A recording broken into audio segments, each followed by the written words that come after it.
Hallelujah, hallelujah, hallelujah. तो कलीसिया, आज हम अपने परमेश्वर का बहुत बहुत धन्यवाद करते हैं कि परमेश्वर ने हमें यहाँ पर क्या किया, इकट्ठा किया। हालेलुया।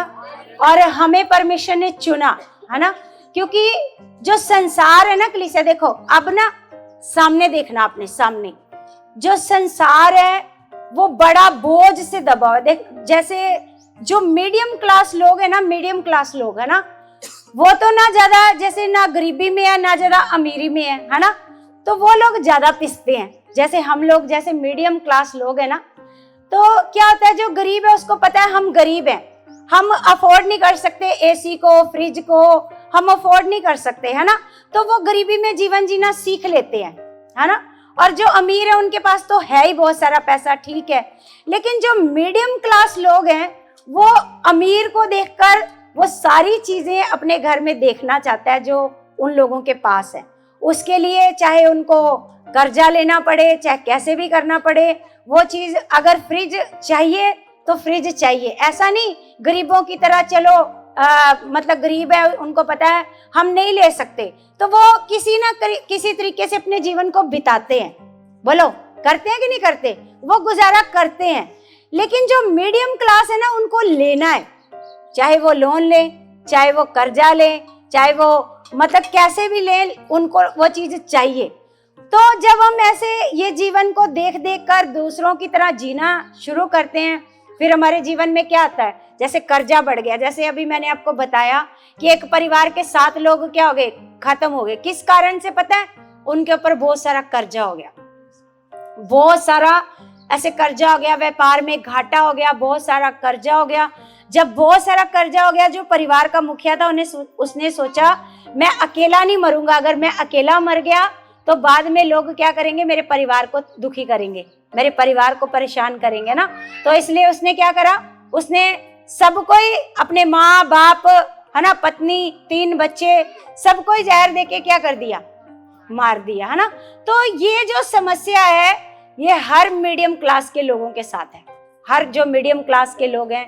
लेकिन परमेश्वर का वचन कहता है कि सच्ची जो शांति है वो प्रभु के पास है।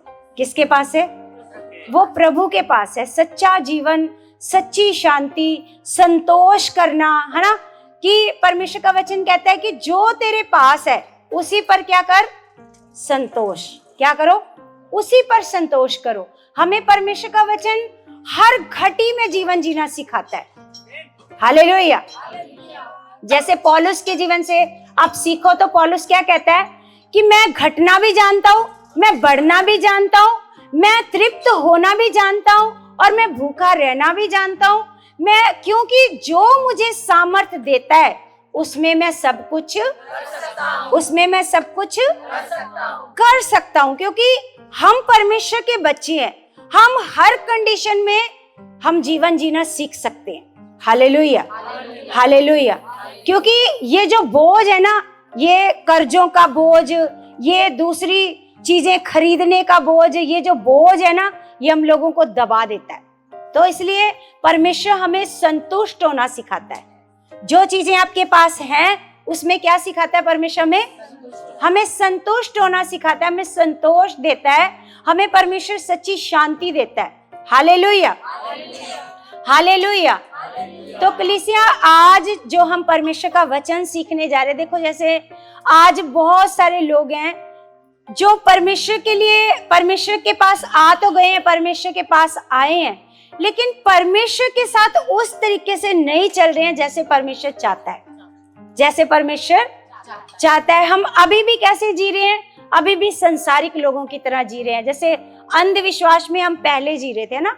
जैसे हम तीतुस की किताब से हमने पढ़ा एक दिन कि तीतुस की पुस्तक में लिखा कि हम पहले क्या थे? घमंडी थे, हम पहले पापी थे, हम क्रोधी थे, है ना, थे ना ऐसे। लेकिन कहीं ना कहीं वो चीजें आज भी हमारे जीवन में है, आज भी वो घमंड हमारे जीवन में है, आज भी वो क्रोध हमारे जीवन में है।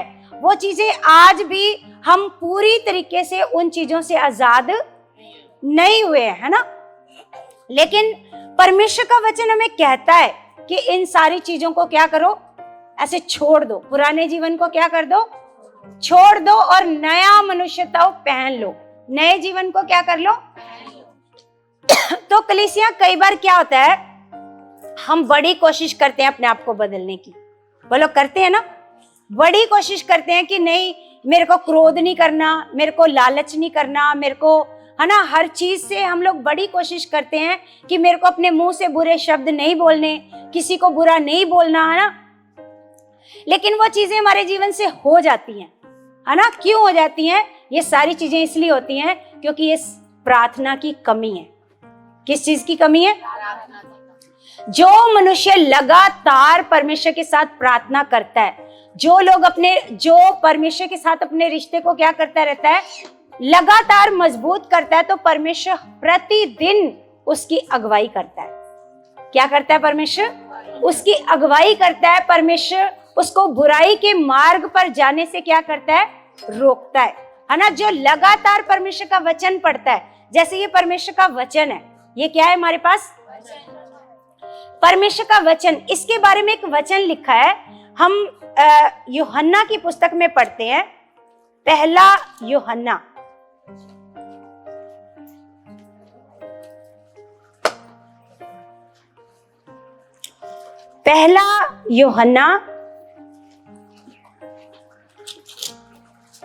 उसका 1 का हम पढ़ते हैं 1,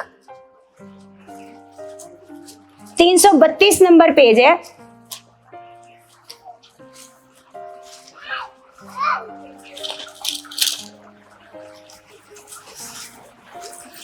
यहाँ पर लिखा, उस जीवन के वचन के विषय में जो आदि से था, उस जीवन का वचन। ये जो वचन है ये हमें क्या देता है? क्या देता है हमें? जीवन देता है। क्या देता है हमें? हमें परमेश्वर का वचन। देखो आप सारे खुश हो आज? कितना खुश हो? तो अगर आप खुश हो ना, तो जो परमेश्वर का वचन है ना, आप उसमें मन लगाओ। आपने साथ साथ उसका आंसर देना है जो आपसे उस समय पूछा जाता है। हालेलुया। ये जो आज हमारे पास वचन है, ये कौन सा वचन है? जीवन का वचन। आपको पता है ये वचन हमें क्या देता है? आज जो हम सबके पास जीवन है, जैसे शांति का जीवन, संतोष का जीवन, है ना, ये हमें कहां से मिला है? परमेश्वर से। कहां से मिला है? ये हमें किसने दिया है? ये हमें, आपको पता है कई लोग जब परमेश्वर के पास आते हैं, दुखी आते हैं, बीमार आते हैं, परेशान आते हैं, यहाँ पर जब आते हैं तो परमेश्वर का वचन सुनते हैं, तो वचन सुनते सुनते कई लोग क्या हो जाते हैं? चंगे हो जाते हैं, है ना। और कईयों के मन दुखी होते हैं, वचन सुनते सुनते उनके अंदर क्या आती है? हिम्मत आती है, आ जाती है ना। उनके अंदर एक दिलेरी आती है कि हमारा परमेश्वर है हमें सारे हालातों से बाहर निकालने के लिए। हालेलुया। तो यहाँ पर परमेश्वर के वचन के बारे में लिखा है, उस जीवन के वचन के विषय में जो आदि से था, जिसे हमने सुना, और लिखा, और जिसे अपनी आंखों से देखा, वरन जिसे हमने ध्यान से देखा और हाथों से छुआ। और ये जीवन का वचन है प्रभु यीशु मसीह। हालेलुया। जैसे प्रभु ने कहा, जीवन की रोटी, जीवन की रोटी, और ये हमारे लिए क्या है? रोटी, है ना। क्योंकि ये वो वचन है जो हमें क्या देता है? जैसे रोटी खाने से हमें क्या मिलता है? जीवन मिलता है ना। हालेलुया। रोटी खाने से क्या मिलता है? जीवन मिलता है ना। अगर रोटी नहीं खाएंगे तो बड़ी जल्दी लोगों की क्या हो जाती है? मान लो किसी का 1 महीना हो गया खाना जिसका छूट गया है, वो फिर ज्यादा दिन जिंदा नहीं रह सकता, ज्यादा दिन जिंदा नहीं रह सकता। तो अगर हमारे जीवन में से भी ये वचन, मान लो हमारे जीवन में ये वचन नहीं है, हमने कभी इस वचन को उठाया नहीं, कभी पढ़ा नहीं, कभी इसको सुना नहीं, आपने कभी नहीं सुना। यहाँ पर क्या लिखा है? जिसे हमने सुना, जिसे हमने क्या किया? सुना, जिसे अपनी आंखों से देखा, वरन जिसे हमने ध्यान से देखा और आंखों से और हाथों से छुआ। ये जीवन प्रकट हुआ और हमने उसे देखा और उसकी गवाही देते हैं, और तुम्हें उस अनंत जीवन का समाचार देते हैं जो पिता के साथ था। ये कौन था?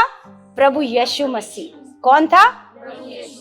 जो पिता के साथ था और हम पर प्रकट हुआ, और जो कुछ हमने देखा और सुना है उसका समाचार तुम्हें भी देते हैं, इसलिए कि तुम भी हमारे साथ सहभागी हो, और हमारी ये सहभागिता पिता के साथ और उसके पुत्र यीशु मसीह के साथ है। और ये बातें हम इसलिए लिखते हैं कि हमारा आनंद पूरा हो जाए। हमारा आनंद क्या हो जाए? हालेलुया। तो ये जो वचन है ये प्रभु यीशु मसीह के बारे में लिखा है। जैसे यूहन्ना की पुस्तक में लिखा, आदि में क्या था? आदि में क्या था? वचन। आदि में वचन था, और वचन परमेश्वर के, और वचन ही परमेश्वर था। Hallelujah, hallelujah. तो ये जो परमेश्वर का वचन है ये क्या है? ये आगे लिखा है, जो समाचार हमने उससे सुना है और तुम्हें सुनाते हैं वह ये है कि परमेश्वर ज्योति है और उसमें कुछ भी अंधकार। परमेश्वर क्या है? ज्योति है और उसमें कुछ भी अंधकार, जरा सा भी उसमें अंधकार नहीं है। और आगे लिखा, यदि हम कहें कि उसके साथ हमारी सहभागिता है और फिर अंधकार में चलें तो हम झूठे हैं और सत्य पर नहीं चलते, है ना। तो जैसे परमेश्वर ज्योति है, अब परमेश्वर ने हमें भी क्या बनाया है ना। पहले यीशु मसीह ने कहा कि मैं जगत की ज्योति हूँ, ऐसे कहा परमेश्वर ने। यीशु मसीह ने यूहन्ना की पुस्तक में, यूहन्ना में कहा, प्रभु ने कहा कि जगत की ज्योति मैं हूँ, है ना। फिर प्रभु ने कहा, कुछ समय के बाद प्रभु ने कहा जगत की ज्योति तुम हो, क्योंकि जब प्रभु ने सारे वचन बता दिए, पवित्र आत्मा के बारे में बता दिया, स्वर्ग राज्य की बातें बता दी, अब प्रभु यीशु मसीह ने कहा कि जगत की ज्योति तुम, अब तुम्हें कहा जगत की ज्योति, अब तुम जगत की क्या ज्योति हो।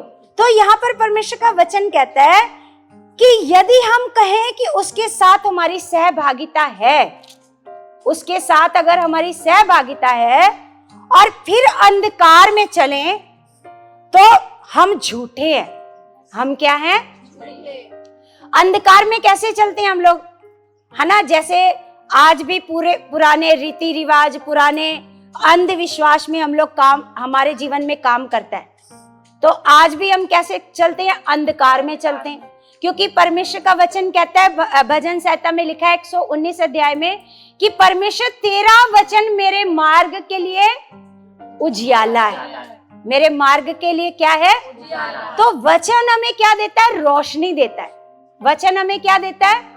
हमें उजियाला देता है, हमें जीवन जीना सिखाता है, हमें वहमों से, अंधकार से हमें परमेश्वर बाहर निकालता है।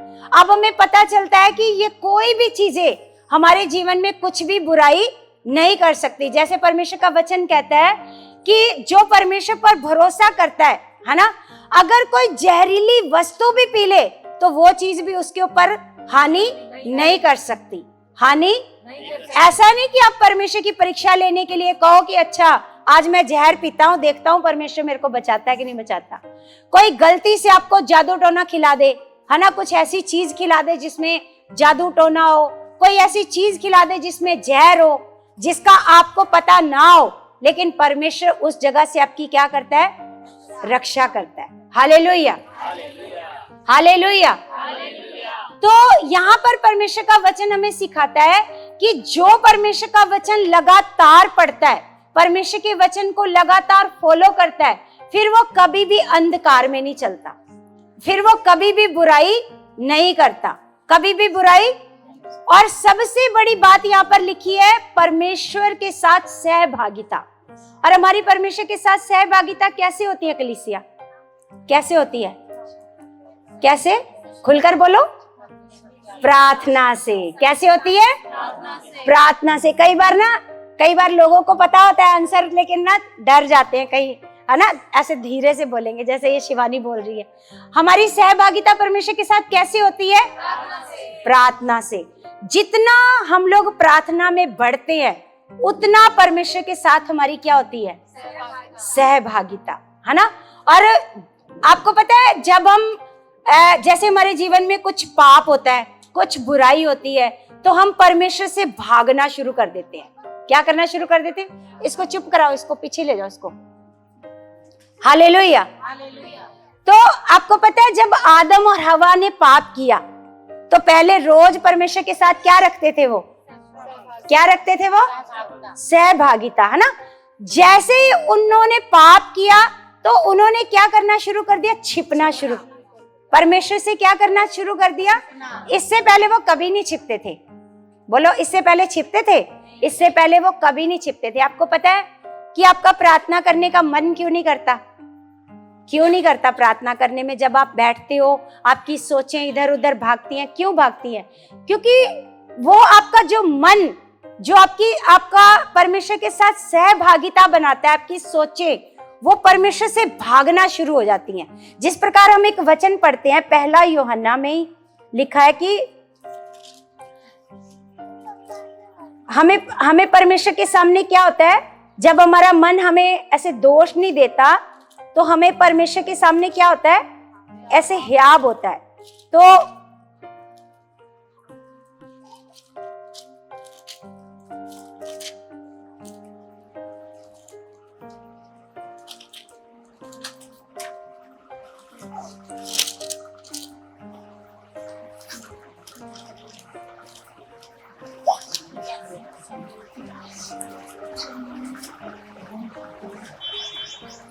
किसी को पता है वो वचन कहाँ लिखा है कि जब आपका मन आपको दोष नहीं देता? 3 का, हाँ यहाँ पर लिखा है, ये देखो 3 का 19 में लिखा, 19 से पढ़ते हैं शुरू से, है ना। लिखा, इसी से हम जानेंगे कि हम सत्य के हैं और जिस बात में हमारा मन हमें दोष देगा उसके विषय में हम उसके सामने अपने अपने मन को ढांढस दे सकेंगे, क्योंकि परमेश्वर हमारे मन से बड़ा है। परमेश्वर हमारे मन से बड़ा है और सब कुछ जानता है, सब कुछ जानता है। लिखा, हे प्रियो, यदि हमारा मन हमें दोष ना दे, अगर हमारा मन हमें दोष नहीं देता तो हमें परमेश्वर के सामने जाने का हियाब होता है। क्या होता है? तो लिखा है, यदि हमारा मन हमें दोष ना दे तो हमें परमेश्वर के सामने हियाब होता है। परमेश्वर के सामने क्या होता है? क्योंकि हमें डर नहीं होता, हमारे अंदर कोई डर नहीं होता। हम परमेश्वर के सामने कैसे जाते हैं? पूरे हियाब के साथ। अब देखो, जब तक आदम और हवा ने पाप नहीं किया था, वो वाला फल नहीं खाया था, तो परमेश्वर के सामने वो कैसे जाते थे? परमेश्वर के साथ सहभागिता को कैसे रखते थे? बिल्कुल हियाब से। तो जैसे उनके जीवन में पाप आ गया तो क्या हो गया फिर उनके जीवन में? तो जब पाप आ गया तो अब उनका मन क्या देने लगा? दोष। अब वो परमेश्वर से क्या करने लगे? छिपने लगे। क्या करने लगे? जब छिपने लगे तो यहाँ पर लिखा,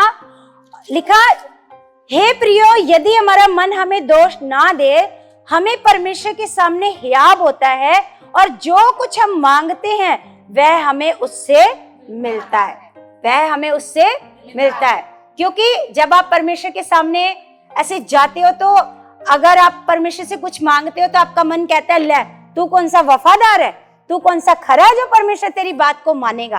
तू तो वफादार ही नहीं है, तू तो परमेश्वर की आज्ञाओं को ही नहीं मानता, तो परमेश्वर कैसे तेरी प्रार्थना को सुनेगा? कैसे तेरी प्रार्थना का उत्तर देगा? हमारा मन हमें क्या देता है? दोष देता है। क्या देता है?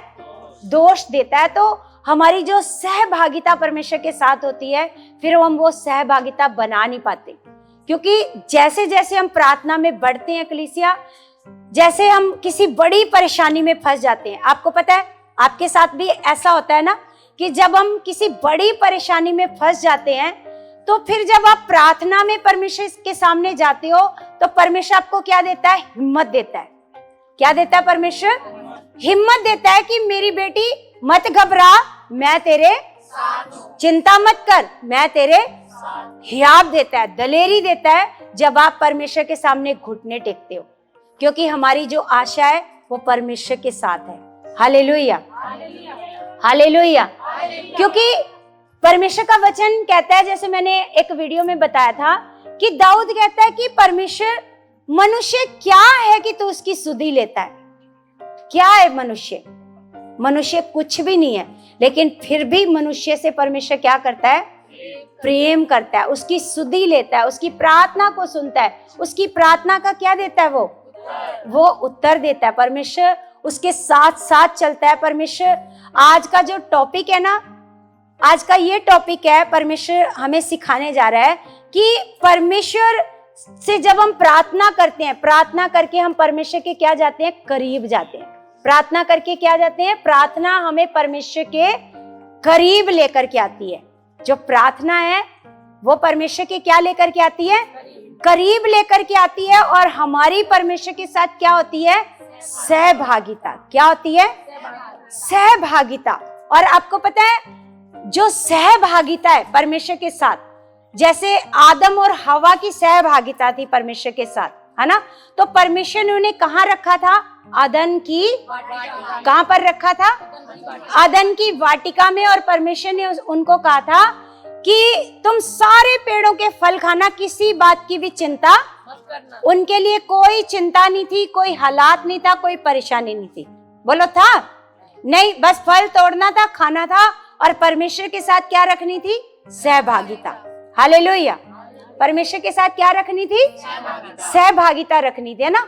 तो लेकिन जैसे उनके जीवन से सहभागिता खत्म होती है, फिर वो अदन की वाटिका भी उनके जीवन से छिन जाती है।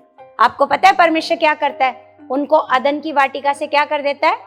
बाहर निकाल देता है। क्योंकि उस अदन की वाटिका में एक जीवन का वृक्ष होता है। क्या होता है? क्या होता है? क्योंकि परमेश्वर नहीं चाहता कि ये जीवन के वृक्ष से फल तोड़ करके खाए और ये सदा के लिए क्या रहे? ऐसे जीवित रहे। Hallelujah, hallelujah. तो कलीसिया, जो आकाश और पृथ्वी का सृजनहार है, जिसने पूरी कायनात को बनाया है, तो हम मनुष्य उसके आगे क्या है? हम उसके आगे क्या है? लेकिन परमेश्वर ये चाहता है कि आप परमेश्वर से क्या करो? प्रार्थना। क्या करो? लेकिन आपको लगता है कि प्रार्थना बड़ा नॉर्मल विषय, प्रार्थना नॉर्मल विषय, प्रार्थना करना नॉर्मल विषय नहीं है। हालेलुया। आप सारे ना ऐसे ऐसे चौकस होकर के बैठो, ऐसे सुस्त मत बैठो, क्योंकि जितना आप चौकस रहोगे ना, जितनी आपके अंदर वचनों की चाहत होएगी ना कि मुझे परमेश्वर से आज सीखना है, जितना आपके अंदर भूख है, क्योंकि आप अपने बच्चे को उतना ही खाना खिलाते हो जितना वो चाहत से खाता है। जैसे वो खाना इग्नोर करता है ना, तो माँ बाप खाना देना क्या कर देते हैं? बंद कर देते हैं। उसी प्रकार हमारा स्वर्गीय परमेश्वर है।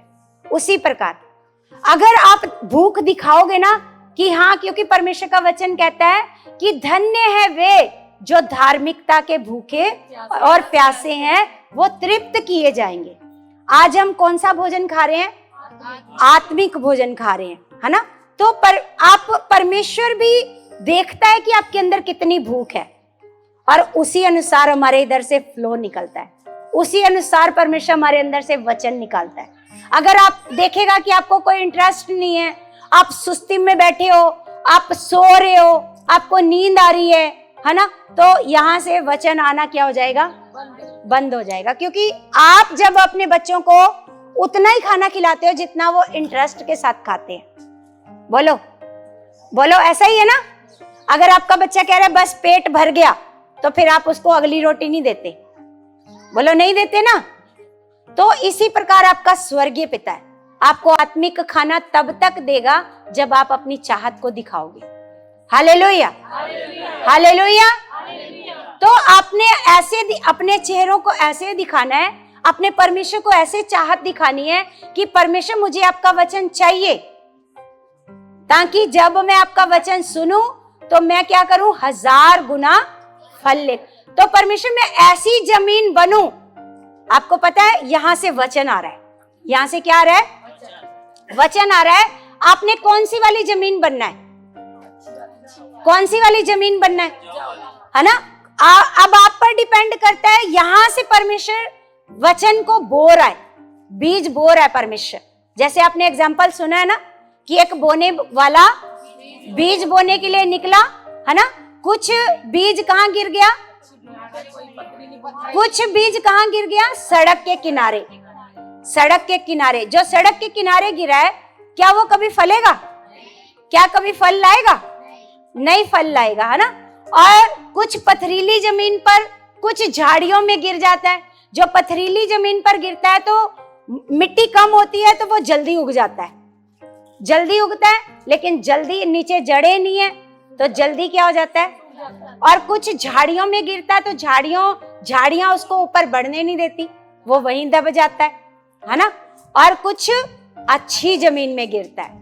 अब आपको ये देखना है कि आपने कौन सी वाली जमीन बनना है, कौन सी जमीन। अब आप यहाँ पर बैठे तो हो, यहाँ पर बैठे तो सारे लोग हो, आपने कौन सी वाली जमीन बनना है ये आप पर डिपेंड करता है ना। कुछ लिखा है, कुछ बीज अच्छी जमीन पर गिरा और 100 गुना 60 गुना फल लेकर के आया। हालेलुया। क्यों आपके जीवन में फल नहीं आता? क्यों आप वचनों पर नहीं चलते? क्यों आप ब्लेस नहीं हो? क्यों आपके जीवन में वचन आशीष नहीं देता? क्यों हालात एक के बाद एक के बाद एक के बाद हालात आते रहते हैं? क्यों परेशानियां आती रहती हैं? क्योंकि आप अभी तक वो वाली जमीन बने ही नहीं हो जिसमें वचन 1000 गुना फल लाए। हालेलुया, हालेलुया, है ना। अभी भी कुछ लोग पथरीली जमीन है, अभी भी कुछ झाड़ियों वाली जमीन है, अभी भी कुछ लोग ऐसे हैं जो सो जाते हैं ना, वो अभी भी सड़क के किनारे वाली जमीन है। जो ऐसे करते हैं ना, ऐसे करके तो शैतान आया और वचन को चोरी करके ले जाता है। आप आते हो इतनी मेहनत करके, संडे को किराया लगा कर आते हो और यहाँ पर सारा वचन शैतान को चोरी करवा देते हो और वो सारा वचन चोरी करके ले जाता है ना।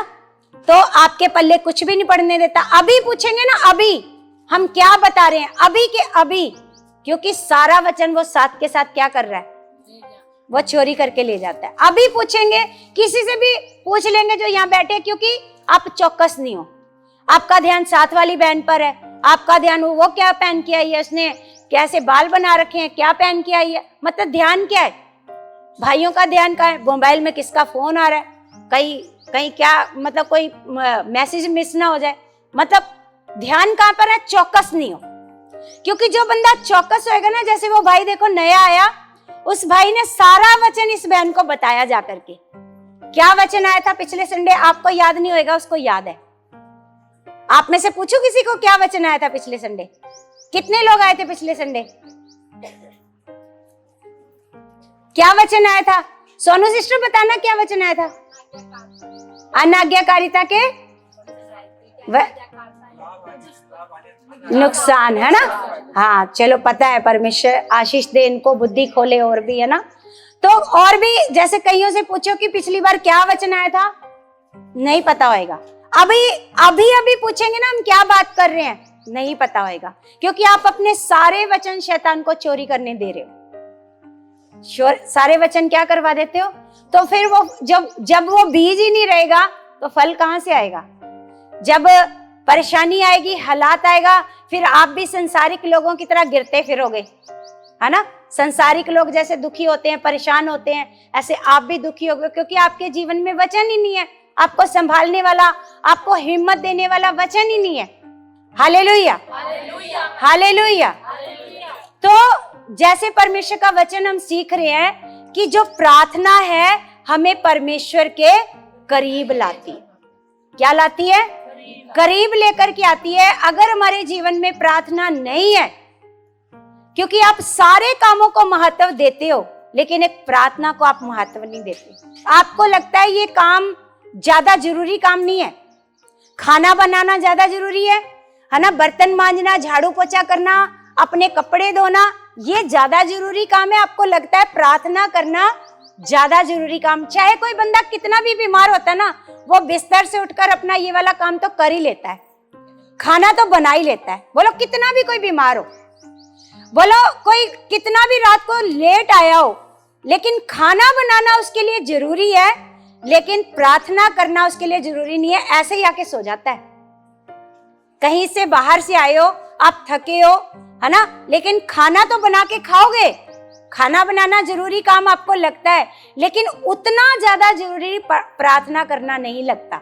बोलो, क्योंकि हम प्रार्थना को उतना महत्व नहीं देते। जब तक हम प्रार्थना को महत्व नहीं देंगे तब तक हम परमेश्वर के करीब नहीं आ सकते। तब तक हम परमेश्वर से भागना शुरू करते हैं। हम बैठते हैं, हमारा मन नहीं लगता, हम बैठते हैं, हम परमेश्वर से भागना शुरू करते हैं। उठते हैं, कोई ना कोई बहाना, मेरा ये काम है, पानी पीना है, कभी ये, मतलब कोई ना कोई बहाना लगता है और हम परमेश्वर से भागना शुरू कर देते हैं। हालेलुया, है ना। आप अपने बच्चों को बैठा करके देखो प्रार्थना में, वो कोई ना कोई बहाना मारेंगे, है ना। वो बैठ ही नहीं पाएंगे, वो 5-7 मिनट बैठ ही नहीं पाएंगे प्रार्थना में।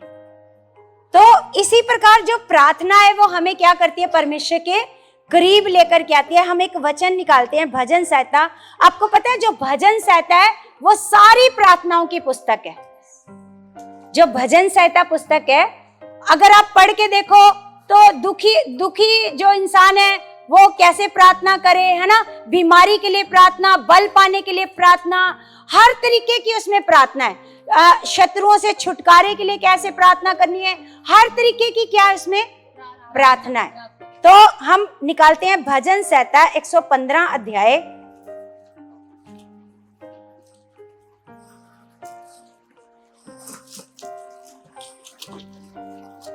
115 का हम पढ़ेंगे 15।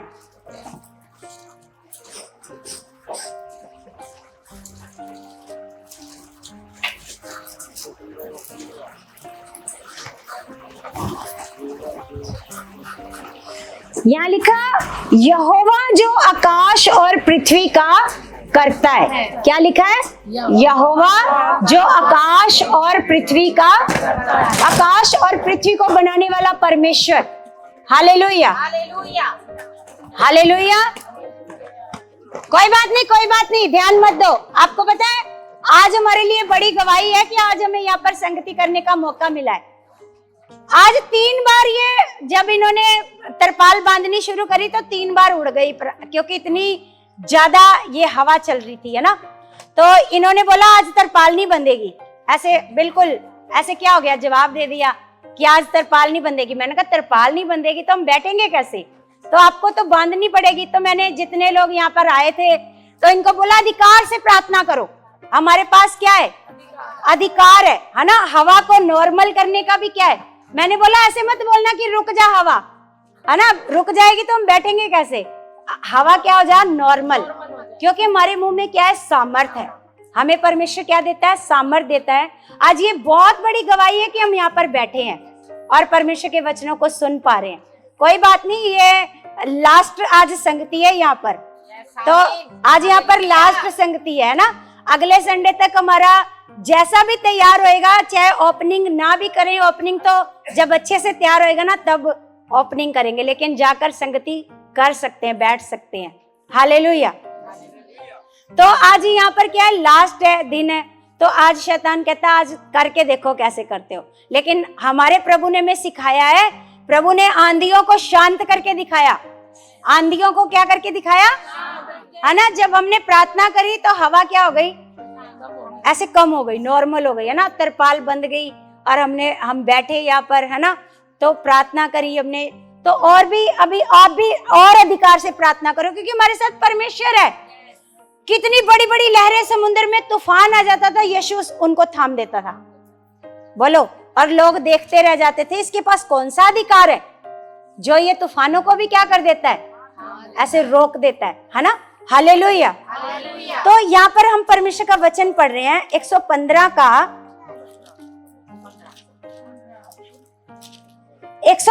का 15 में लिखा है यहोवा जो आकाश और पृथ्वी का करता मतलब इसका बनाने वाला, इसका क्रिएटर परमेश्वर है ना।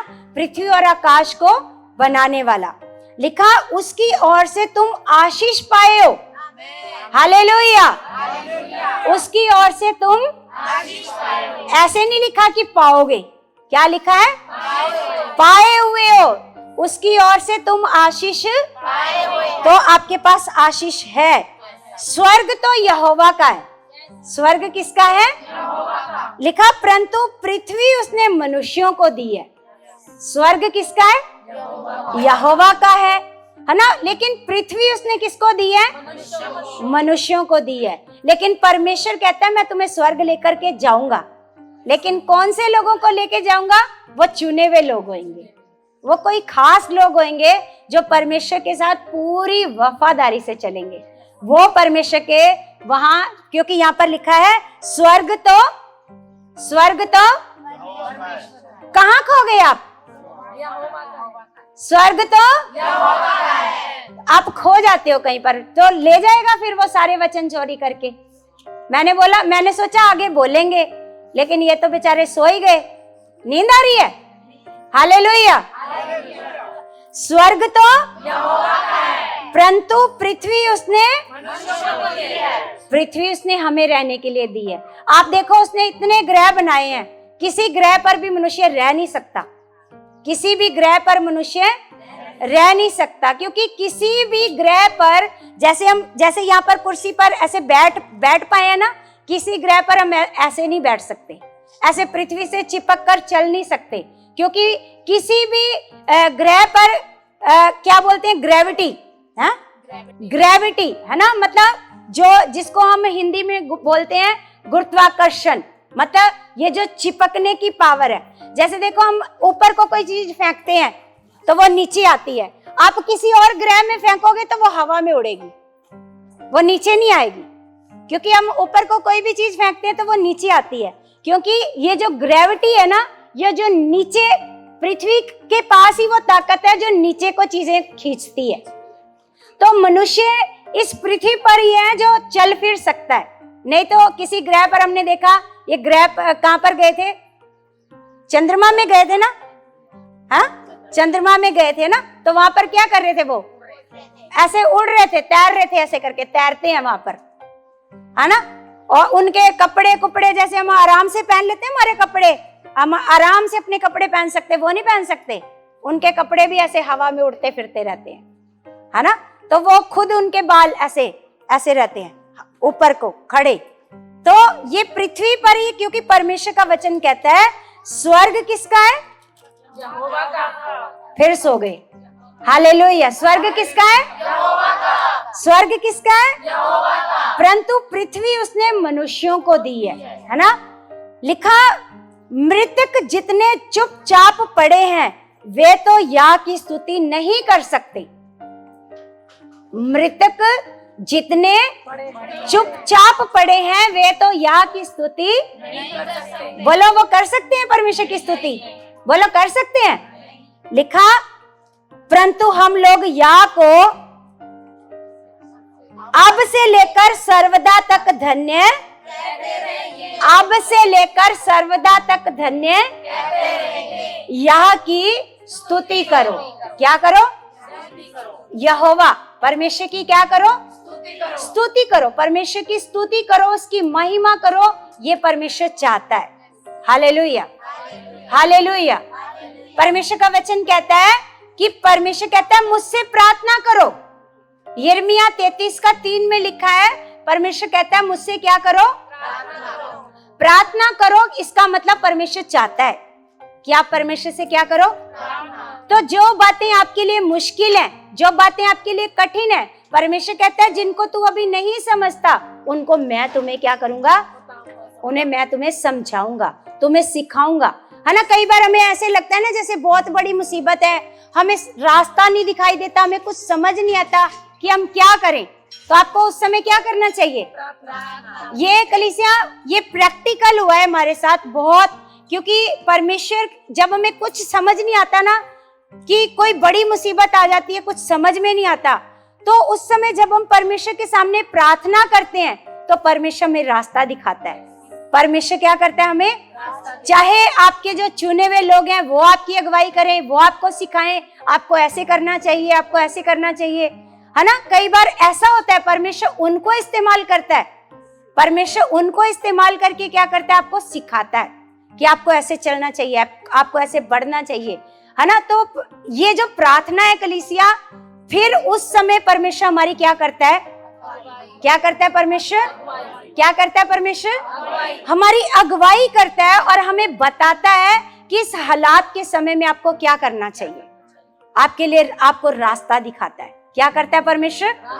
क्या करता है परमेश्वर? आपको रास्ता दिखाएगा। जैसे हम परमेश्वर का वचन पढ़ते हैं, एक वचन पढ़ते हैं 145 अध्याय, इसी का 145 का 18।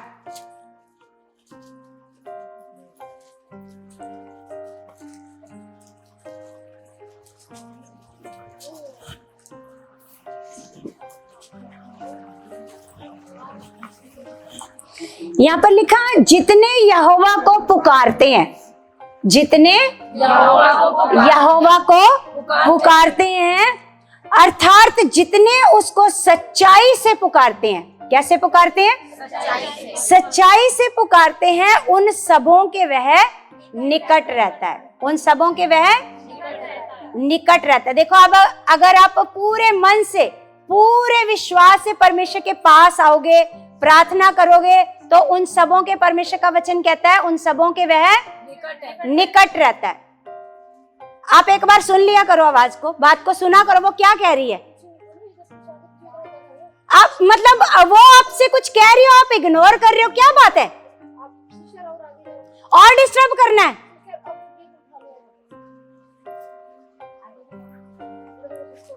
हालेलुया। देखो, आप इग्नोर मत करा करो। जो बहन आपको कुछ गाइड कर रही है, आप सुन रहे हो और वहीं पर बैठे हो, तो ये बात सही नहीं है आपके लिए। बोलो, ये बात सही है आपके लिए? ये बहुत गलत बात है आपके लिए कि आप वहीं बैठे हो, आप नहीं उसकी बात पर ध्यान दे रहे हो। किस लिए वो आपको कह रही है? किस लिए कह रही है? आपको ध्यान देना चाहिए, आपको ध्यान देना चाहिए। आपके ही भाई बहन धूप में बैठे हैं, अगर आप थोड़ा सा तंग भी हो जाओगे, कम से कम वो छाया में तो बैठेंगे। कोई बात नहीं, आगे जाकर हमें खुला भवन दिया है परमेश्वर ने, आप आराम से बैठ सकते हो। लेकिन अभी आपको ये बात सीखने की बात है। ये बात आपके लिए सही नहीं है कि कोई आपको कुछ कह रहा है और आप उसकी बात को सुनकर वहीं पर बैठे हो। ये गलत बात है, बहुत गलत चीज है। आपको सबसे पहले यहाँ पर कौन से मन से बैठना है ना, ये चीज सीखनी है। पहले ये चीज सीखनी है कि आप यहाँ पर क्यों आए हो, किस लिए आए हो। परमेश्वर का वचन भी कहता है, आप कुछ भी करो, वचन सुन लो, सीख लो। अगर आपके मन में किसी के प्रति प्रेम नहीं है, तो आप कुछ भी नहीं हो, कुछ भी नहीं हो। परमेश्वर का वचन कहता है, किसी के प्रति अगर आपके मन में दया नहीं है, प्रेम नहीं है, परमेश्वर का वचन कहता है, चाहे आप फिर उसके बाद भविष्यवाणियां कर लो, चाहे अपना सारा मांस दूसरों को दे दो खाने को, लेकिन अगर आपके मन में प्रेम नहीं है, तो आप कुछ भी नहीं हो। Hallelujah, hallelujah. तो हम अगर यहाँ पर आकर बैठे हैं, कुछ सीखने के लिए बैठे हैं। आपको पता है प्रभु यीशु मसीह के पास कैसे लोग आते थे? नम्र लोग आते थे, नम्र व्यक्ति आते थे परमेश्वर के पास, प्रभु यीशु मसीह के पास, है ना। जो ये कहते थे, प्रभु हम जानते हैं तेरे पास क्या है, अधिकार है ना। अगर आप अधिकार से बोल दोगे ना यहीं से, तो हमारे घर में काम हो जाएगा। Hallelujah, hallelujah. तो अगर आप यहाँ पर आए हो, बैठे हो, आपको कौन सा मन रखना है? बहुत नम्र मन रखना है, सबकी सुनने वाला मन रखना है। हालेलुया। तो यहाँ पर परमेश्वर का वचन कहता है 145 का 18 में पढ़ते हैं।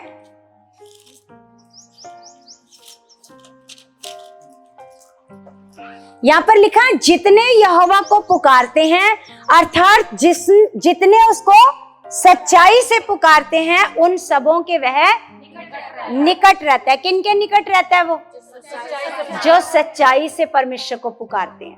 हालेलुया। वह अपने डरवैयों की इच्छा पूरी करता है, अपने डरवैयों की इच्छा पूरी करता है। जिनके अंदर परमेश्वर का क्या होता है? जिनके अंदर परमेश्वर का डर होता है, जिनके अंदर परमेश्वर का भय काम करता है, हर बुराई से, हर बुरी बात को बोलने से पहले उनके अंदर परमेश्वर का डर काम करता है। तो परमेश्वर का वचन कहता है वह अपने डरवैयों की मतलब जो परमेश्वर के डरवैये हैं, मतलब परमेश्वर से क्या करते हैं? वो डरते हैं। तो लिखा अपने डरवैयों की इच्छा पूरी करता है, लिखा और उनकी दुहाई सुनकर उनका उद्धार करता है। उनकी दुहाई सुनकर उनका क्या करता है? उद्धार। उद्धार का मतलब होता है छुटकारा। उनका क्या करता है? वो आप किसी मुसीबत में फंसे हो, किसी परेशानी में हो, किसी हालात में हो, आप जैसे ही परमेश्वर को पुकारते हो, तो परमेश्वर का वचन कहता है कि उनकी दुहाई सुनकर उनका उद्धार करता है। क्या करता है?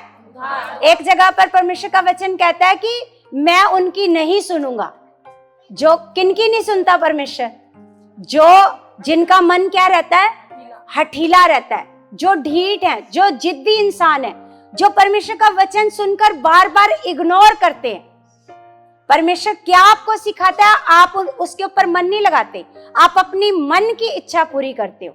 जो आपके मन में आता है वो पूरा करते हो। आप कभी भी परमेश्वर की इच्छा को सुनना नहीं चाहते।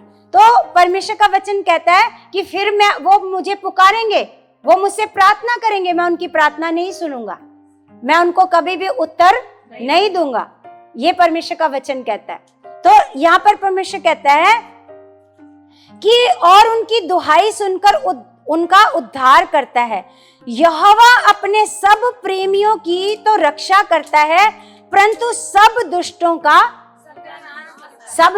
क्या करता है? वो सत्यानाश करता है। आगे लिखा, मैं यहोवा की स्तुति करूंगा। मैं यहोवा की क्या करूंगा? स्तुति करूंगा, और सारे प्राणी उसके पवित्र नाम को सदा सर्वदा धन्य कहते रहे। Hallelujah, hallelujah. तो यहाँ पर अगर आप भजन संहिता पढ़ो, अगर आप भजन संहिता ही पढ़ते रहो ना, तो आपका मन इतना प्रार्थना में लगेगा, क्योंकि ये पुस्तक ही सारी प्रार्थना की पुस्तक है।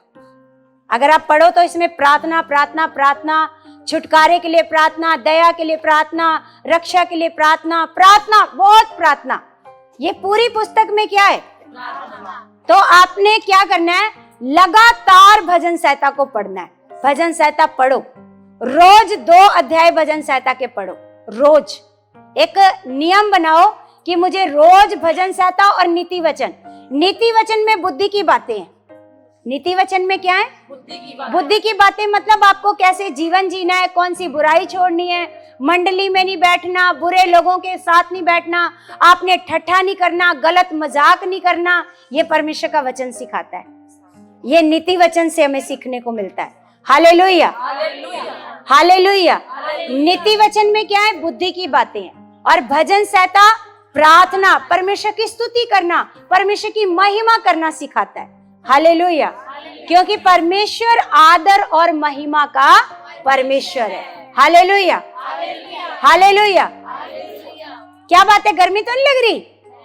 खुश हो सारे? आपके चेहरे नहीं है खुश, है ना? आपके चेहरे खुश नहीं है, क्योंकि जो खुश होते हैं ना, उनके जो चेहरे होते हैं ना, ऐसे स्माइल वाले होते हैं। अभी आपके चेहरे, आपकी फोटो खींच करके दिखाते हैं आपको, आपके चेहरे कैसे हैं।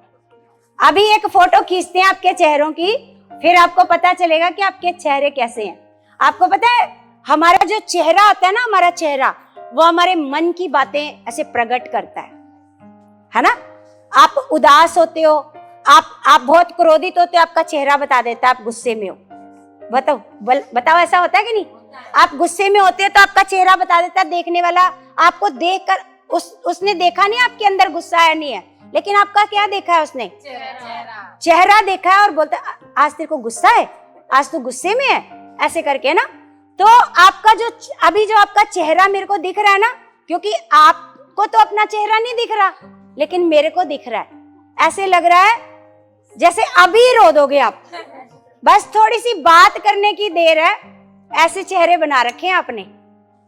लेकिन अगर सच में आप अंदर से आनंदित होते ना, तो आपके चेहरे बताते, क्योंकि जो आपके अंदर होएगा ना, वो आपका चेहरा बताएगा। हालेलुया। जैसे मैंने आपसे क्यों पूछा आप सारे खुश हो, आपने झूठ बोला कि हम सारे खुश हैं, है ना? क्योंकि आपके चेहरे ने तो बताया नहीं आप सारे खुश हो। क्योंकि जब एक इंसान खुश होता है ना, लोग बोलते क्या बात है, आज बहुत खुश हो। चेहरा क्या करता है? चेहरा क्या करता है? बताता है कि आज आप क्या हो। आप उदास होते, आपका चेहरा बताता है। Hallelujah, hallelujah. तो यहाँ पर परमेश्वर का वचन हमें बताता है कि हमें किस प्रकार परमेश्वर की क्या करनी है? महिमा करनी है। हम किस प्रकार परमेश्वर के नजदीक आते हैं, किस प्रकार परमेश्वर का रिश्ता हमारे साथ क्या होता है? मजबूत होता है। और जब हम अंदर से बहुत टूटे होते हैं, बहुत निराश होते हैं, हमें कोई रास्ता नजर नहीं आता, तब आप पिता के सामने क्या करो? घुटने टेको। क्या करो? अपने घुटने परमेश्वर के आगे टेको, तो परमेश्वर कहता है जो बातें तेरे लिए कठिन है उन्हें मैं तुझे क्या करूंगा, बताऊंगा। मैं क्या करूंगा, तुझे बड़ी बड़ी और कठिन बातें बताऊंगा जिन्हें तू नहीं समझता। हालेलुया। इसका मतलब परमेश्वर खुद चाहता है कि आप परमेश्वर से क्या करो, प्रार्थना। जिस प्रकार हम प्रभु यीशु मसीह के बारे में ऐसे सुनते हैं कि प्रभु यीशु मसीह कितना सुसमाचार प्रचार करते थे परमेश्वर की, क्योंकि प्रभु यीशु मसीह के पास ज्यादा समय नहीं था पृथ्वी पर। प्रभु यीशु मसीह के पास केवल 3.5 साल थे जो उन्होंने सुसमाचार को क्या करना था, प्रचार करना था। क्या करना था? अब पूरा पूरा दिन लोगों को चंगा करना है, लोगों की बातें सुननी है ना, लोगों को परमेश्वर के बारे में भी बताना है, लोगों को सुसमाचार बताना है और फिर परमेश्वर के साथ प्रार्थना भी करनी है। तो कैसे समय निकालते थे प्रभु यीशु मसीह? कैसे समय निकालते थे? जैसे हम वचन निकाल करके देखते हैं, मत्ती की पुस्तक, मत्ती 14 अध्याय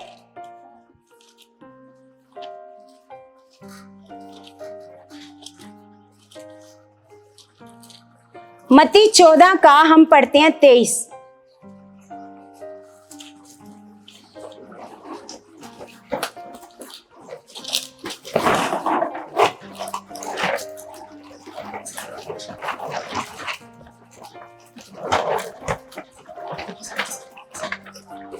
तो यहां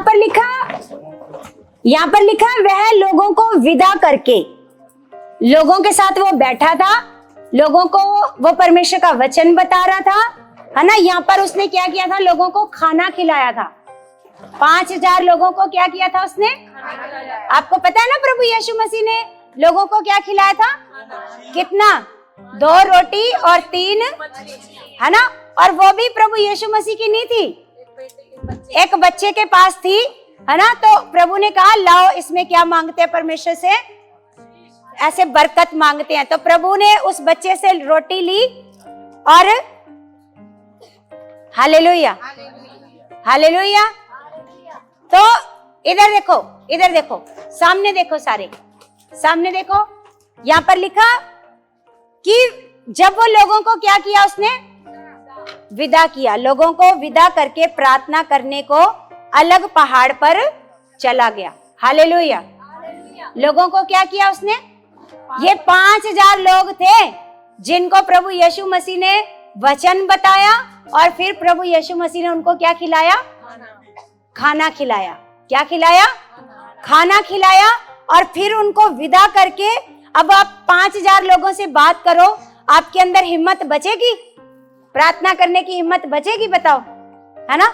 तो यहाँ पर लिखा वह लोगों को विदा करके प्रार्थना करने को अलग पहाड़ पर चला गया। इसका मतलब प्रभु यीशु मसीह को पता है कि प्रार्थना भी हमारे लिए बहुत जरूरी है। हालेलुया। हमारे लिए क्या है? प्रार्थना क्या है? कईयों को लगता है जैसे पूरा दिन निकल जाता है, प्रार्थना नहीं करते, तो उनको लगता है कोई जरूरी काम नहीं है। बाकी ड्यूटी पर जाना जरूरी काम है, बाकी सारे काम करना जरूरी काम है, लेकिन प्रार्थना करना जरूरी काम वो ना भी करेंगे तो चल जाएगा, ऐसे लगता है ना। और ऐसे ही लोग सो भी जाते हैं, बिना प्रार्थना के सो भी जाते हैं, बिना प्रार्थना के रह भी लेते हैं, है ना। जब बिना प्रार्थना के आप रहोगे तो आप कैसे परमेश्वर के नजदीक जाओगे? कैसे आपका रिश्ता मजबूत होएगा? बिना प्रार्थना के आपका रिश्ता परमेश्वर के साथ मजबूत। देखो यहाँ पर प्रभु यीशु मसीह स्वर्ग से आए हैं। कहां से आए हैं? और परमेश्वर का पुत्र है प्रभु यीशु मसीह। उसको तो ना भी करेगा प्रार्थना तो चल जाएगा। बोलो चल जाएगा ना? चल जाएगा। लेकिन यहाँ पर प्रभु यीशु मसीह के बारे में लिखा है कि वो क्या किया उसने? लोगों को विदा करके प्रार्थना करने को अलग पहाड़ पर चला गया और सांझ को वह वहां अकेला था, है ना। तो मतलब हमें जब प्रार्थना करनी है कलीसिया, तो ऐसे नहीं कि हम ऐसे भीड़ में क्या कर सकते हैं। आप भीड़ में कभी प्रार्थना नहीं कर सकते। आपको अकेला एकांत स्थान में, प्रभु यीशु मसीह ने कहा है कि जब तू प्रार्थना करे तो अपनी कोठरी का क्या कर? द्वार बंद कर, और गुप्त में जो तुझे देखता है प्रार्थना करते हुए, वो तुम्हें सबके सामने क्या देगा? प्रतिफल, है ना। आप एकांत में प्रार्थना करते हो, आप सोचते हो कि मेरे को तो कोई देख नहीं रहा प्रार्थना करते हुए, लेकिन जो आपको गुप्त में प्रार्थना करते हुए देख रहा है ना, लेकिन जब वो उसका रिजल्ट देगा, आपको उसका प्रतिफल देगा, तो वो सबके सामने देगा। Hallelujah, hallelujah. तो एक वचन और पढ़ते हैं, मरकुस की पुस्तक, मरकुस 1:35।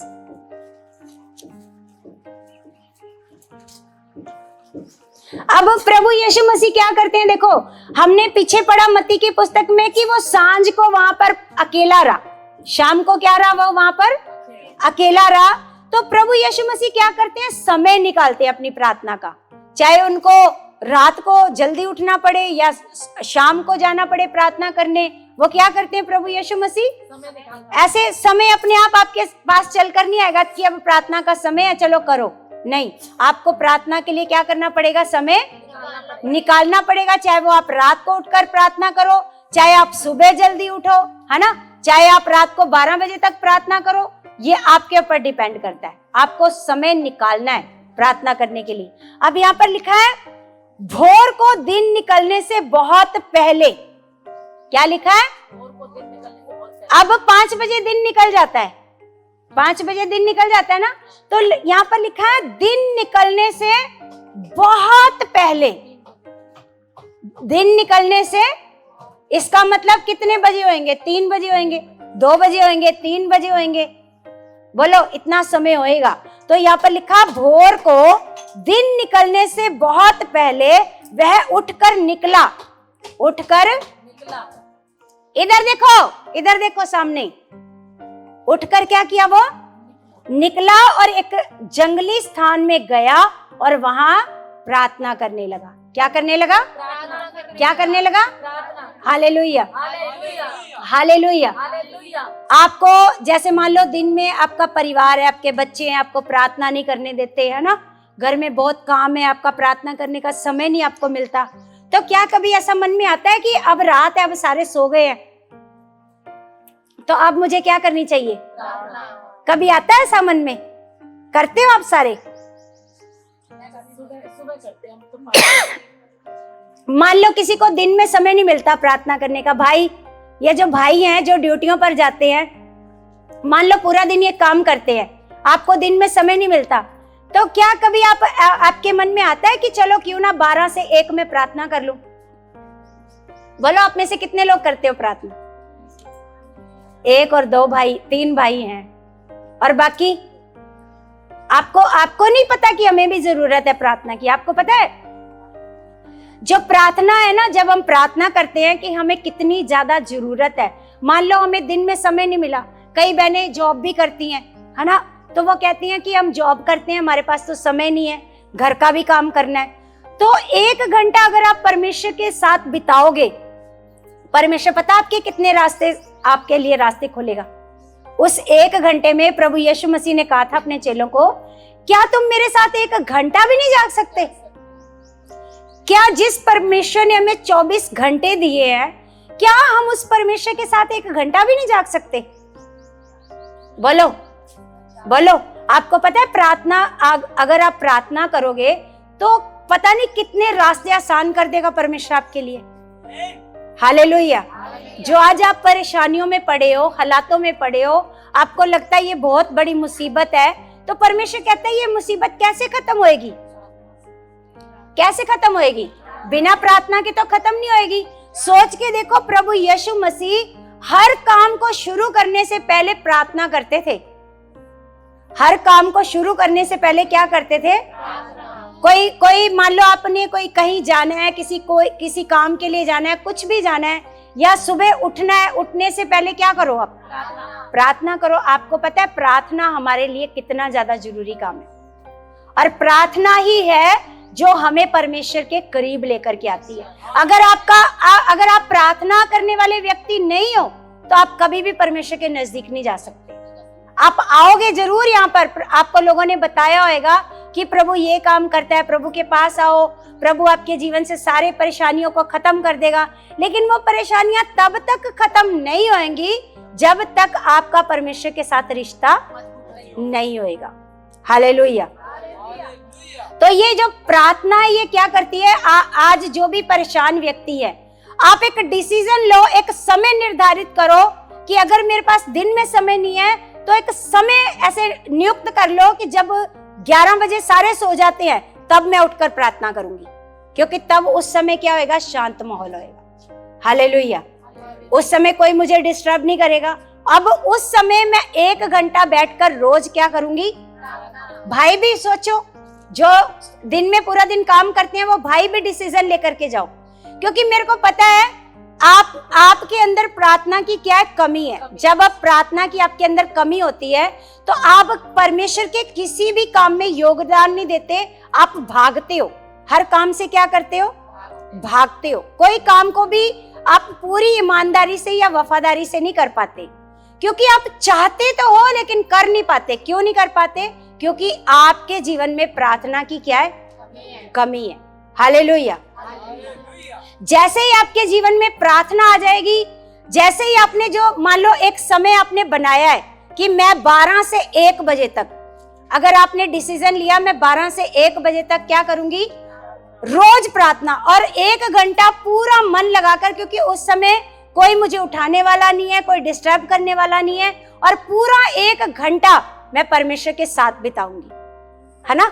जब आप ऐसे डिसीजन लोगे, अपना रिश्ता मजबूत करोगे, आपको पता है आपके अंदर एक भूख बढ़नी शुरू हो जाएगी। आपका मन करेगा फिर और प्रार्थना करूं, और प्रार्थना करूं, जब आप 1 घंटा वफादारी से करोगे। हालेलुया। लेकिन जब हम वो 1 घंटा ही नहीं करते, 10 मिनट प्रार्थना करके उठ जाते हैं, फिर हम बहाना ऐसे मारते हैं कि हमारे पास तो जी समय ही नहीं है। समय ही नहीं है, हम काम पर जाते हैं क्योंकि हमारे पास समय नहीं है ना। तो वो समय आपके पास कभी भी नहीं चल कर आएगा कि अब आगे आपके पास समय, अब करो प्रार्थना, वो कभी भी आएगा नहीं, वो आपको निकालना पड़ेगा। Hallelujah, hallelujah. जैसे प्रभु यीशु मसीह भीड़ में से निकलकर, इतने बिजी प्रभु यीशु मसीह इतना सुसमाचार सुना रहे हैं, लोगों के ऐसे गांव गांव जा रहे हैं, नगर नगर पर जा रहे हैं, प्रचार कर रहे हैं, तो फिर भी समय निकाल कर क्या कर रहे हैं प्रभु यीशु मसीह। हालेलुया।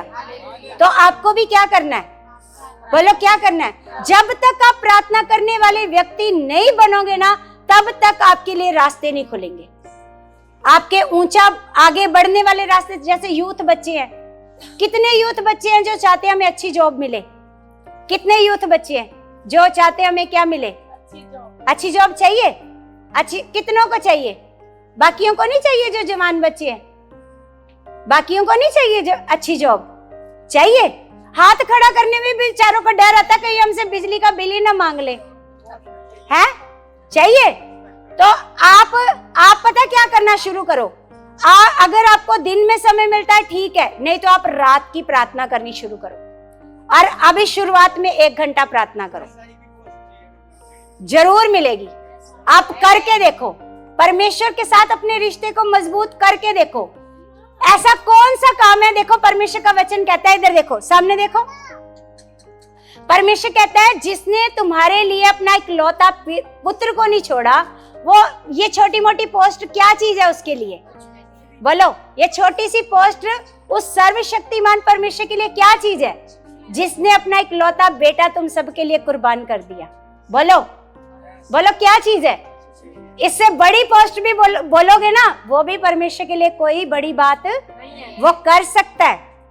वो परमेश्वर क्या है, कर सकता है। हालेलुया, बोलो परमेश्वर के पास है, वो कर सकता है। लेकिन वो करेगा कब, जब आप परमेश्वर के साथ क्या होगे, क्या होगे, वफादारी से।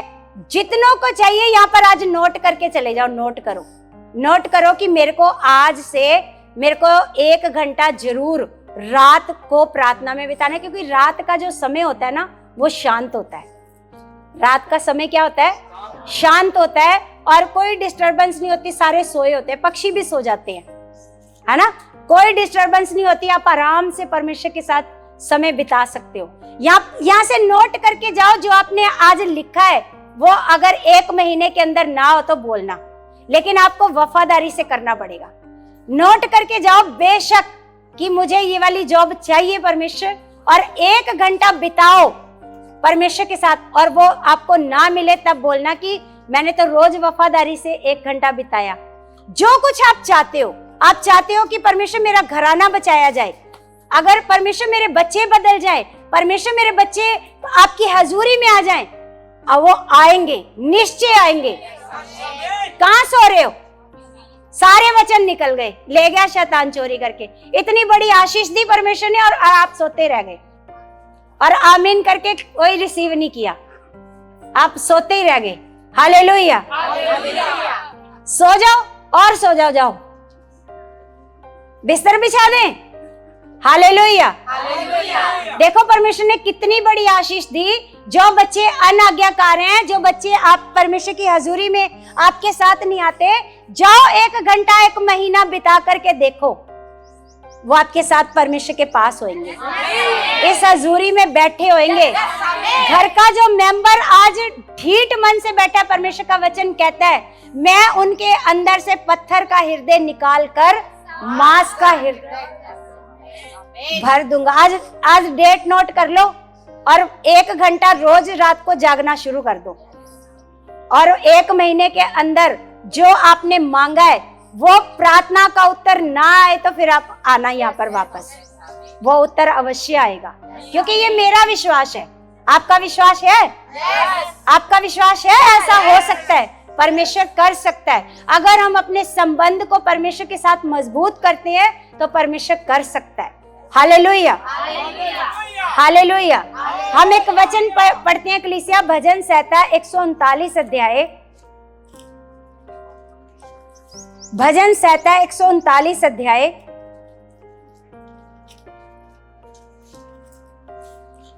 139 का हम पढ़ते हैं 23।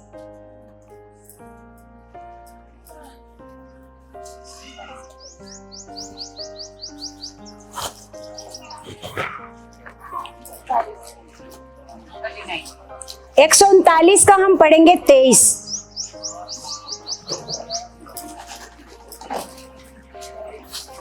यहां पर लिखा है, हे परमेश्वर मुझे जांच कर जान ले। क्या कह रहा है यहाँ पर? दाऊद अपने आप को परमेश्वर के हाथों में सौंप रहा है कि परमेश्वर मुझे जांच कर क्या कर ले, क्योंकि देखो कलीसिया, हमें पता है कि हम कितना परमेश्वर के साथ खरे हैं, कितना वफादार है, कितना परमेश्वर के साथ अच्छे मन से चलते हैं, कितना परमेश्वर की आज्ञाओं को मानते हैं, कितना परमेश्वर की बात को अच्छे मन से सुनते हैं। हालेलुया। तो यहाँ पर परमेश्वर का वचन कहता है, हे परमेश्वर मुझे जांच कर जान ले, मुझे परख कर मेरी चिंताओं को जान ले, है ना, और देख कि मुझ में कोई बुरी चाल है कि नहीं। परमेश्वर का वचन क्या कह रहा है? वो कहता है कि देख मुझ में कोई बुरी चाल है कि नहीं, और अनंत के मार्ग में मेरी अगुवाई कर। अनंत के मार्ग में मेरी क्या कर? अनंत का मार्ग किसको कह रहा है? अनंत का मार्ग किसको कह रहा है यहाँ पर? पता है किसी को? अनंत के मार्ग में मेरी क्या कर? ये कौन सा है अनंत का मार्ग?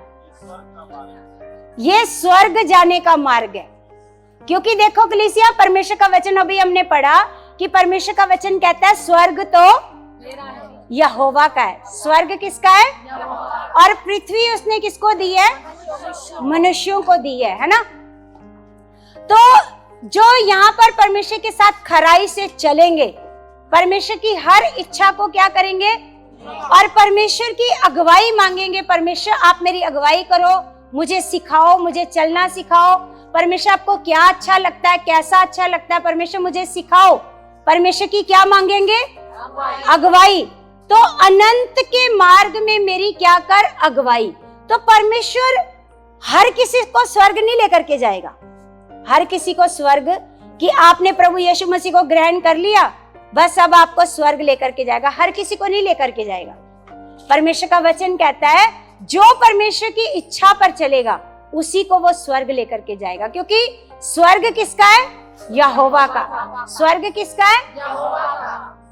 और उसमें वो कोई भी अपवित्र जन को नहीं लेके जाएगा, है ना। कोई नशा कर रहा है वो उसको लेकर के नहीं जाएगा, कोई व्यभिचार कर रहा है वो उसको लेकर के नहीं जाएगा, कोई किसी को धोखा देता है, गालियां देता है, किसी के लिए बैर रखता है अपने मन में, वो उसको स्वर्ग लेकर के नहीं जाएगा। बोलो लेकर के जाएगा?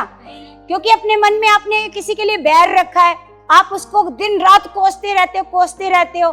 तो आपका मन कैसा ये परमेश्वर जानता है। क्या ऐसे मन वाले व्यक्ति को परमेश्वर स्वर्ग लेकर के जाएगा? नहीं लेकर के जाएगा। तो स्वर्ग जाने के लिए परमेश्वर ये चाहता है कि आप अपने अपने पापों से अपने मन को क्या करो? अब ये जो प्रार्थना है ये क्या करती है? जो आज हम यहाँ पर मन फिराएंगे, है ना, ये प्रार्थना क्या करती है? उस मन को फिराने में हमें ताकत देती है। जैसे आपने यहाँ पर डिसीजन लिया कि परमेश्वर आज मैं इस नशे को अपने जीवन से क्या करता हूँ। अब यहाँ से डिसीजन तो आपने ले लिया, लेकिन अगर आपके जीवन में प्रार्थना नहीं है तो वो डिसीजन लिया हुआ आपके किसी भी काम नहीं आएगा।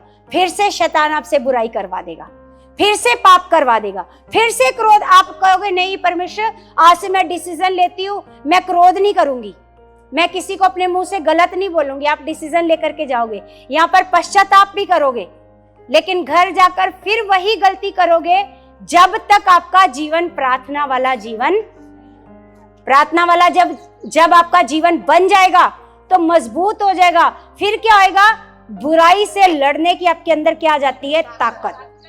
बुराई से लड़ने की जैसे कोई मतलब एक कोई सिरप पीता है ना ताकत वाला, तो उसके अंदर एक ताकत आती है बीमारियों से लड़ने की। फिर कोई बीमारी जल्दी से उसको पकड़ नहीं सकती इंसान को, है ना। तो इसी तरह जब प्रार्थना क्या करती है? प्रार्थना हमारे लिए एक मेडिसिन है। प्रार्थना क्या है?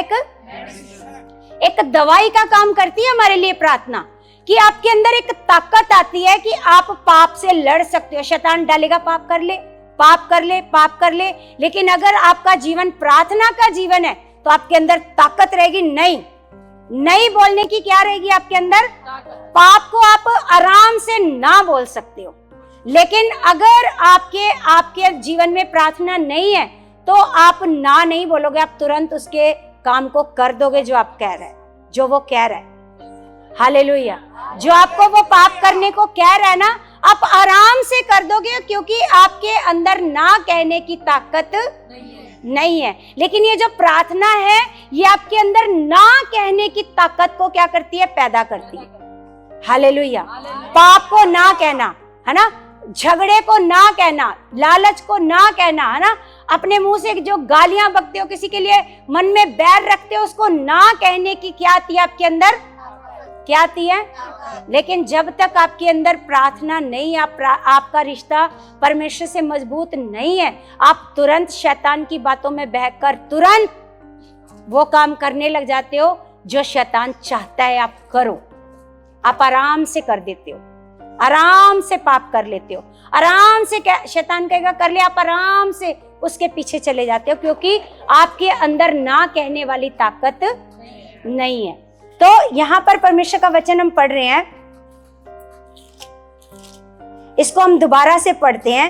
यहां कहता है, हे परमेश्वर मुझे जांच कर जान ले और मुझे परख कर मेरी चिंताओं को जान ले और देख कि मुझ में कोई बुरी चाल है कि नहीं, है ना, और अनंत के मार्ग में मेरी अगुवाई कर। अनंत के मार्ग में मेरी क्या कर? अगुवाई कर। जब परमेश्वर आपकी अगुवाई करता है हर बुरे मार्ग से, क्योंकि परमेश्वर आपके लिए एक उजाला बनकर आता है ना। जैसे मान लो आपको पता नहीं चल रहा कि जो मैं काम कर रहा हूं ये बुराई है या भलाई है, तो परमेश्वर आपके लिए उजाला बनकर आएगा और परमेश्वर आपको दिखाएगा ये गलत है। परमेश्वर क्या करेगा? आपको दिखाएगा जो तू कर रहा है, जो तू बोल रहा है, ये जो तू अभी काम कर रहा है ये गलत है। ये कौन दिखाएगा? ये केवल प्रार्थना की पावर है जो आपको सही रास्ता दिखाएगी। हालेलुया। अगर आपके जीवन में प्रार्थना नहीं है तो आप कभी भी सही मार्ग पर नहीं चलोगे। इसलिए परमेश्वर के साथ प्रार्थना हमें क्या करती है? परमेश्वर के करीब लेकर के आती है। और जब हम परमेश्वर के करीब आते हैं फिर परमेश्वर के जैसा बनना शुरू हो जाते हैं। जैसा परमेश्वर, जैसे मैंने आपको बताया, एक बार मैंने आपको उदाहरण में भी बताया था, जैसे मान लो एक चुंबक का टुकड़ा होता है ना, चुंबक का टुकड़ा, उसको आप मान लो 1 महीना एक लोहे का टुकड़े को आप चुंबक के साथ ऐसे चिपका दो। एक लोहे का टुकड़ा लेकर के आप 1 महीने तक उसको चुंबक के साथ चिपका दो, तो जब आप 1 महीने बाद उसको चुंबक से अलग करोगे ना, आप देखोगे जैसे चुंबक लोहे की चीजों को अपनी तरफ खींचता है ना, उसी तरह ये जो लोहे का टुकड़ा है ये भी अपनी तरफ खींचना शुरू कर देता है। हालेलुया। कैसे? उसके अंदर चुंबक वाले गुण आ गए। वो तो चुंबक नहीं है, लोहा तो चुंबक नहीं है ना। क्यों? कैसे उसके अंदर वो चुंबक वाले गुण आ गए? क्योंकि वो जुड़ा रहा, लोहा चुंबक के साथ जुड़ा रहा।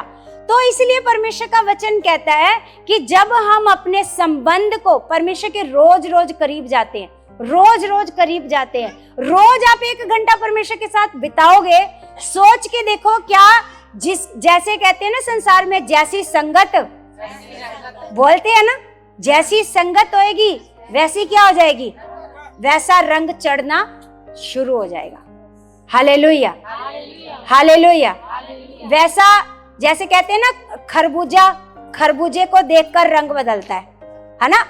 अगर एक जैसे बेल के ऊपर खरबूजे लगे होते हैं ना, जैसे एक खरबूजे का रंग बदल रहा है, वो उसको दूसरा उसको देखकर रंग बदलना शुरू हो जाता है, क्योंकि संगति है। ये क्या है? तो जैसे लोहे के अंदर चुंबक वाले गुण आ जाते हैं ना, तो सेम आपके अंदर परमेश्वर वाले गुण आने शुरू हो जाते हैं। कौन से गुण? प्रेम, नम्रता, धीरज, सहनशीलता, संयम, विश्वास, ये सारी चीजें आपके अंदर काम करनी शुरू हो जाती हैं। लेकिन जब तक आपका कोई संबंध परमेश्वर के साथ नहीं है, तो ये जो परमेश्वर के गुण है फिर कैसे आएंगे आपके अंदर? अपने आप आएंगे? बोलो, अपने आप आएंगे? नहीं आएंगे। Hallelujah, hallelujah. तो आपको क्या करना है? क्या सिखा रहा है आज परमेश्वर? आज क्या डिसीजन लोगे? आज क्या डिसीजन लोगे कि बेशक मुझे 1 घंटा कम सोना पड़े रात को? बोलो, कितने लोग डिसीजन ले रहे हैं? कितने लोग? सारे? पक्का? बेशक 1 घंटा कम सोना पड़े, लेकिन अगर मैंने 12 से 1 का डिसीजन लिया है तो धीरे धीरे वो आपकी प्रार्थना बढ़ेगी, है ना। आपके अंदर फिर वो, जैसे मान लो जैसे कोई बंदा ना जैसे 1 रोटी खाता है, मान लो अभी उसके अंदर छोटा है, वो बच्चा है, छोटा है, वो 1 रोटी खाता है, तो जैसे जैसे वो बड़ा होता है तो ऐसा नहीं वो 1 ही रोटी खाता रहता है। जैसे जैसे वो बड़ा होता है, मान लो एक छोटा बच्चा है, उसको आप 1-2 टूक खिलाते हो, वो कहते हैं बस पेट भर गया, ऐसे बोलता है ना, वो कहता है बस अब क्या हो गया, क्योंकि अभी वो छोटा बच्चा है, वो इतने में उसका पेट क्या हो जाएगा। लेकिन आप सोच के देखो, जैसे वो मान लो 20 साल का नौजवान बच्चा हो गया, तो उसका 2 टूक में पेट भरेगा? बोलो बोलो, कुछ जवाब तो दिया करो। नहीं भरेगा ना। तो ऐसे आप आज आत्मा में छोटे बच्चे हो, आपको लगेगा 1 घंटा प्रार्थना बहुत है ना। लेकिन जब आप आत्मा में बड़े होते जाओगे, फिर आपको खुद भूख लगनी शुरू हो जाएगी, आपकी भूख बढ़नी शुरू हो जाएगी। वही 20 साल का बच्चा 4 रोटी खानी शुरू हो जाएगा, आप 4 घंटे प्रार्थना करने लग जाओगे। लेकिन अभी तो शुरुआत है, मान लो अभी आप बच्चे हो, आप शुरुआत करोगे। क्यों मैंने बोला आप डिसीजन लेकर के जाओ कि मैंने 12 से 1 क्या करनी है, रोज करनी है, चाहे कुछ भी हो जाए, चाहे कुछ भी हो जाए, कोई भी समय 10 से 11। मान लो आपके घर में जल्दी सो जाते हैं, जल्दी आपके घर का माहौल शांत हो जाता है। हमारे घर का माहौल नहीं जल्दी शांत होता, 11 साढ़े 11 ऐसे हो जाते हैं, तो इसका मतलब हमें 12 बजे ही करनी पड़ेगी। आजकल ज्यादातर लोगों के घरों में नहीं होता, 10 बजे होता है आपका घर का माहौल शांत, सो जाते हैं। बहुत कम लोग हैं जिनके घर में 10 बजे लोग सो जाते हैं, है ना। बहुत कम लोग हैं जिनके घर के लोग 10 बजे सोते हैं, क्योंकि 11 साढ़े 11 तो हो ही जाते हैं। फिर शांत होते होते सारे जब गहरी नींद में जाएंगे 11 बजे 12 बजेंगे, तब 12 बजे ही उठना पड़ेगा। अलार्म लगा लो अपनी घड़ियों में, अपने मोबाइल में क्या लगा लो, अलार्म लगा लो। और आज मुझे क्या करना है, 12 बजे उठकर क्या करनी है, क्योंकि कलीसिया मैंने ये प्रैक्टिकल करा है, मैंने किया है प्रैक्टिकल। मैंने जब करना शुरू करा तो मेरा बहुत मन, क्योंकि पूरा दिन डिस्टर्ब चलता रहता है, इधर से आवाजें उधर से आवाजें, कभी उसका फोन आ रहा है कभी उसका फोन आ रहा है, क्योंकि काम भी चल रहा है, उधर से भी फोन आते रहते हैं। फिर मैंने डिसीजन लिया कि पूरा दिन तो प्रार्थना ही नहीं हो पाती, फिर मैंने डिसीजन लिया ये प्रार्थना का। तो सच में कलीसिया ये हमारे लिए बड़ा ज्यादा जरूरी है। जब हमारी प्रार्थना कमजोर होती है तभी हालात आकर हमें दबाते हैं, तभी परेशानियां आकर हमें क्या करती हैं, दबाती हैं, तभी क्रोध ज्यादा आना शुरू हो जाता है, तभी चिड़चिड़ापन हमारे अंदर ज्यादा आना शुरू हो जाता है। आप देखोगे, अगर आप खुद चेक करना, आपका स्वभाव बहुत चिड़चिड़ा है, गुस्से वाला स्वभाव है, इसका मतलब आपके अंदर प्रार्थना की कमी है। प्रार्थना, जैसे मान लो डॉक्टर के पास जाओ, मान लो आपका रंग पीला है, तो डॉक्टर देखते ही बोलेगा तेरे अंदर आयरन की कमी है, देखते ही बोलेगा ना, है ना। मान लो आप कहोगे मेरे को ये बड़े दुखते हैं, कंधे बड़े दुखते हैं, शरीर में बड़ी दर्द होते हैं, वो जाते ही कहेगा तेरे अंदर कैल्शियम की कमी है, वो तुरंत पहचान लेगा, है ना। तो अगर आप चिड़चिड़े हो, आपको तुरंत छोटी छोटी बातों पर क्या आ जाता है, गुस्सा आता है, आप लड़ाई करते हो, झगड़ा करते हो, आपका किसी से बात करने का मन नहीं करता, साफ आपको देखकर पता चल जाएगा कि आपके अंदर किस चीज की कमी है। क्योंकि हमारी एक ही मेडिसिन है, आयरन की गोली भी वही है, कैल्शियम की गोली भी वही है, सारी चीजों की दवाई क्या है, प्रार्थना ही है। तो इसका मतलब हमारे अंदर किस चीज की कमी है। तो आज से क्या करना है, आपने डिसीजन लेना है। हम एक वचन पढ़ते हैं, कलीसिया भजन संहिता 62 का 62,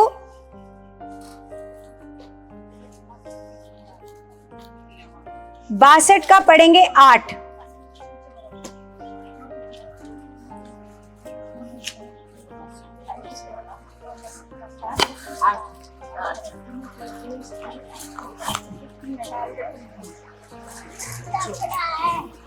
यहाँ पर परमेश्वर का वचन कह रहा है, हे लोगों हर समय उस पर, क्या कह रहा है परमेश्वर का वचन, हे लोगों हर समय उस पर और उससे अपने अपने मन की बातें खोल कर अपने मन की बातें। मान लो कोई भी आपके अंदर बात है, परमेश्वर मुझे गुस्सा बहुत आता है, परमेश्वर मेरा स्वभाव बड़ा चिड़चिड़ा रहता है, परमेश्वर मैं बदलना चाहती हूँ। आप बदलना चाहते हो, नम्र बनना चाहते हो? कौन कौन आप में से नम्र बनना चाहता है, बहुत दिन परमेश्वर को खुश करने वाला बनना चाहते हो? तो ये सारी बातों को आपको क्या करना पड़ेगा, परमेश्वर के आगे क्या करना पड़ेगा, अरे बोलो, क्या करना पड़ेगा, प्रार्थना करनी पड़ेगी, परमेश्वर के आगे जाना पड़ेगा। तो यहाँ पर परमेश्वर का वचन कह रहा है, हे लोगों हर समय उस पर और अपने अपने मन की बातें, ऐसा नहीं आप उसके मन की बातें खोल कर रखो। क्या कह रहा है परमेश्वर का वचन, आजकल ना जैसे बहुत ट्रेंड हो गया, प्रार्थना सुनने का ट्रेंड हो गया, सुनो प्रार्थना सुनो, आप तो फिर उसके मन की बातें परमेश्वर को रख रहे हो।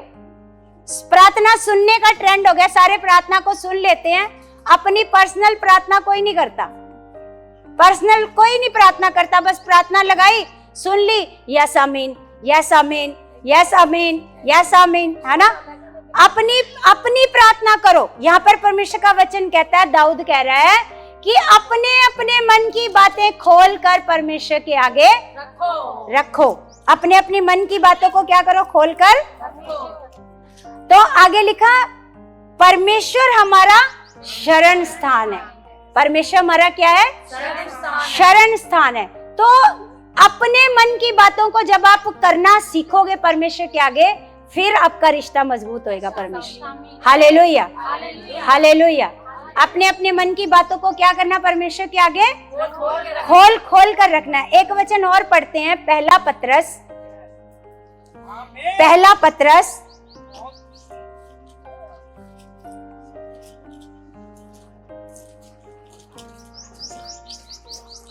पहला पत्रस 3 का 12।